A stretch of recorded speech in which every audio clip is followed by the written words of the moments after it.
Cordero Elijah K. Maravillon. He was born on May 23, 2013. His parents are Mr. Lloyd and Mrs. Michelle Cordero, who wants to become a doctor.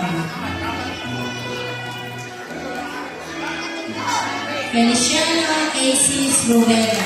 He was born on December 6, 2013.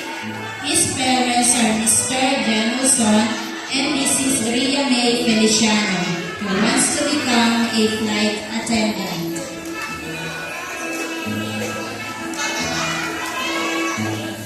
Garcia Zion de Gailio. He was born on August 18, 2013. His parents are Mr. Arhil and Mrs. Mary May Ann Garcia, who wants to become a singer.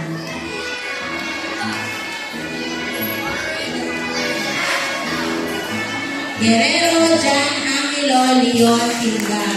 He was born on January 29, 2014. His parents are Mr. Harry and Mrs. Annalyn Guerrero, who wants to become